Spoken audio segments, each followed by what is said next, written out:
Good morning, everyone. Welcome. My name is Menachem Creditor. It's my honor to serve as scholar in residence and rabbi for UJA Federation of New York.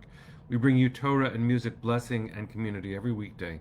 We've been doing so since March 18th, 2020. Today it is Tuesday, November 25th, 2025. That is 5.5 years, working on more than that, of Torah every single weekday morning, finding each other, thank you, Penny, 1,433 times. It's good to see all of you. Boker Tov, I hope that you and yours are safe and well. Jonathan and Diane, Susie and Tara, Arlene, Boker Tov, Linda and Arlene. Hi, Shush, nice to see you. Barry and Sandy, Boker Tov. Sandy, thinking about you, sending you and your family all good wishes. Let's see who else is here. Lydia, Boker Tov, Ron and Rose, Adrian, good to see you. Hi, Debbie. Linda and Lydia, happy early Thanksgiving to you too. Boker Tov, Diane. Marilyn and Jack, Dale and Camille, hi. Good to see you. Hi, Judy. Okay, let's take a breath. We're going to sing a bracha, learn some Torah.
Morning, everybody.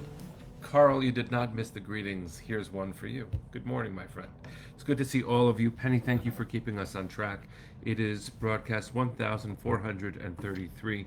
Peter, sending you love as you depart from Tel Aviv to head to Frankfurt. Beautiful that you're carrying us with you on your travels. Glad to be there with you. There's a lot to say, friends, and it's good to see all of you here. Let's talk a little Torah. In this week's Parsha, Vayeitzei, one of the most spectacular images in the entire Torah, perhaps in human history, happens. It's the image of the ladder that ascends in Jacob's dream from earth to heaven. And in fact, that's what perhaps what Rabbi Abraham Joshua Heschel intended when he said that human beings are a bridge between heaven and earth, that we are actually that ladder. And on the ladder, in the dream, angels ascend and descend. And at least according to mystical thought, to Kabbalah, angels are pure impulses. They don't have free will. They are what are created when we have a good inclination, the inclination to do good. An angel is born, and it supports us in our efforts to fulfill that good intention. Similarly, God forbid, if we have a bad intention, the intention to do bad, an angel supports us to fulfill that intention too, which tells us that the inner workings of our minds, our hearts, sometimes what occupy our dreams, that creates something understood, at least in Kabbalah, that we call an angel, a pure impulse. Well, there are impulses that are observable, and when we see them in ourselves, we begin to reflect on them. Wow, am I a complicated person with this wealth of experiences behind me? I didn't know that I was going to respond this way. Oh, I'm watching myself respond. Oh, let me watch myself. There are psychological names for this: the ego, the id, the superego. When we come to understand who we are and why we function the way we do, it doesn't give us complete control over our lives. Nothing really does. But it is powerful when we begin observing ourselves. Oh, I see that I'm getting upset. When I notice that, or I see a former trauma is being triggered, when you see that, then you begin to observe your own responses, and perhaps we grow in our ability to be a healthy part of the world. Watching ourselves is fascinating. Well, in our Parsha, after the dream, there is this extraordinary moment. Let me read it to you just in the original. It's chapter 28. We'll start with, let's see. I'll start with verse 14 of chapter 28. This is in the middle of the dream. This is God speaking to Jacob during the dream and says, "Your descendants shall be as the dust of the earth. You shall spread out to the west and to the east, to the north and to the south."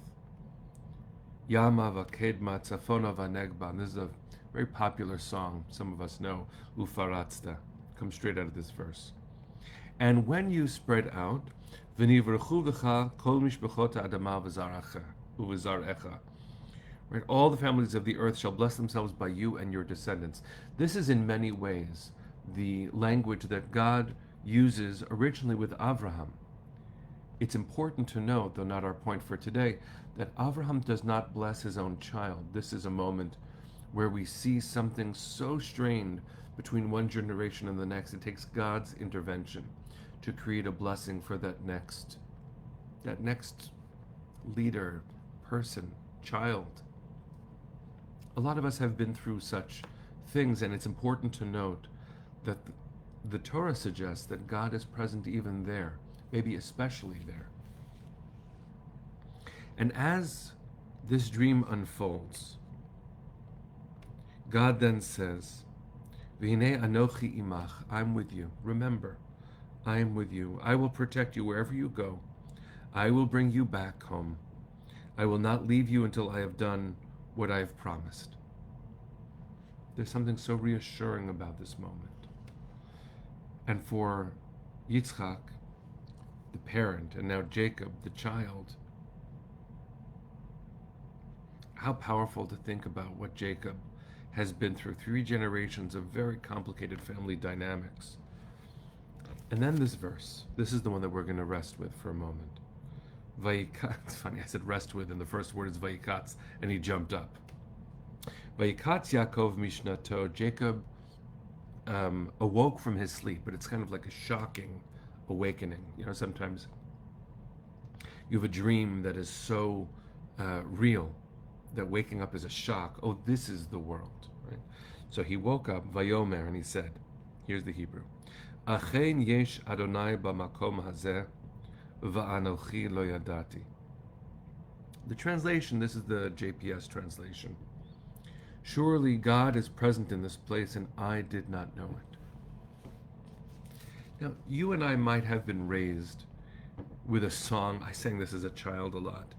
Hashem is here, Hashem is there, Hashem is truly everywhere. Hashem being a nickname for God, the name.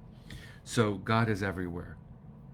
But that's not the way the Torah describes the divine. Certainly it's not the way Rabbi Menachem Mendel of Kotsk described God. He asked his students famously, where can you find God? And his students, thinking they knew the answer, said everywhere.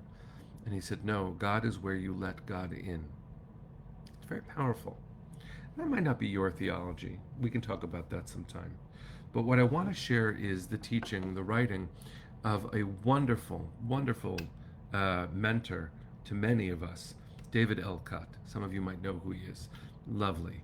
He lives in Westchester. He's been a professor, an author, a world changer in parts of the Jewish world. And he says, Jacob awakens from his sleep, and he's quoting the verse, surely there's God in this place, and I did not know. So this is where David begins his words. What is it that he did not know? What didn't he know? God is in this place? Of course God is in this place, but maybe that's not enough course for Jacob. Two Hasidic masters, says David, provide contrary yet equally remarkable insight for us. Each responds to Jacob's confusion over God's presence. So listen to these. It's so beautiful. One explains the place where God was found was in the I, quote, I, state of Jacob. Consumed with anger, fear, and deceit, all the things that are swirling within Jacob, Jacob suddenly becomes aware of the potential divinity within himself, the place where God can reside. Because of all these swirling emotions, because of all of this deep stuff happening in him, he was more aware of God within him because that swirling mass revealed the potential for godliness. But here's the second, which suggests the opposite. This is what David writes.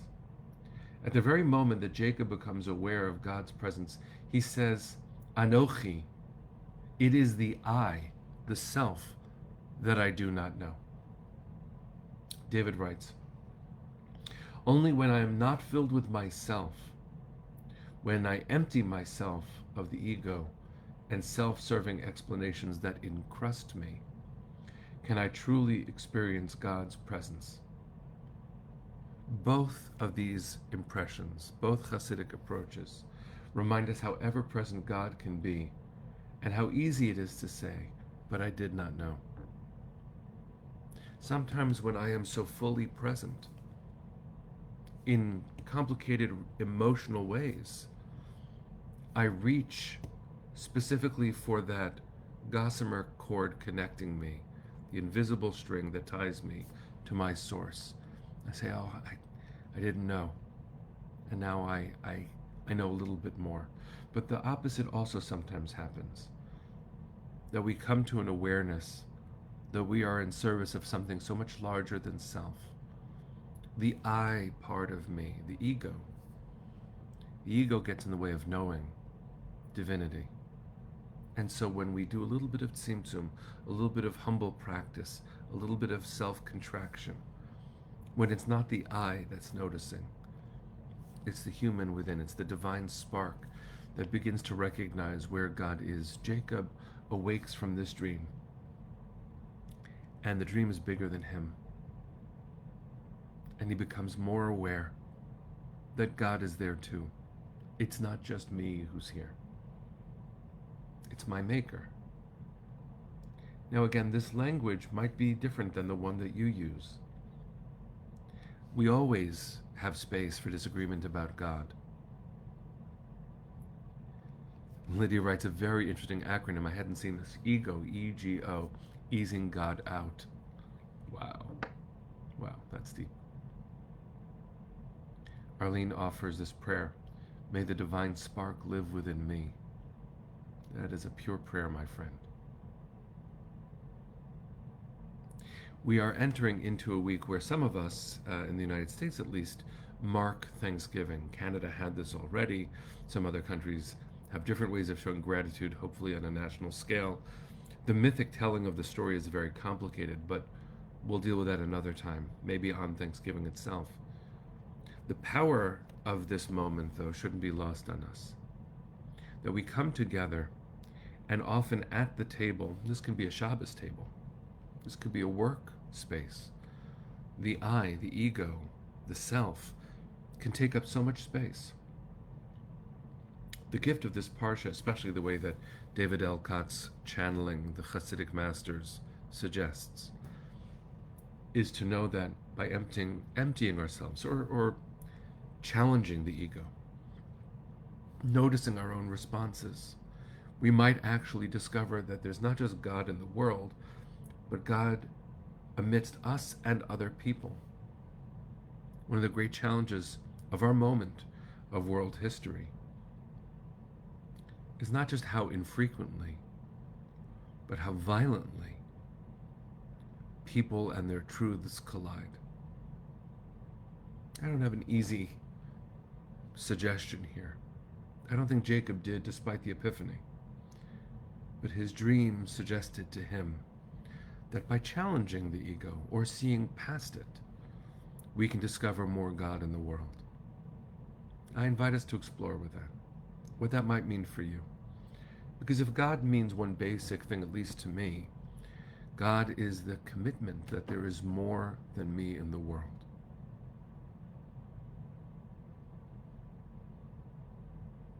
It's hard to work on that. It's worthy work. So I invite us to do some exploring around that. God is here, v'anochi lo yadati, and the eye wasn't able to see that. But now I know a little bit more. I bless us with that kind of knowing, with a gift of feeling God's presence beyond the self. Take a breath, friends. Sing with me. Let's send our hearts to the east.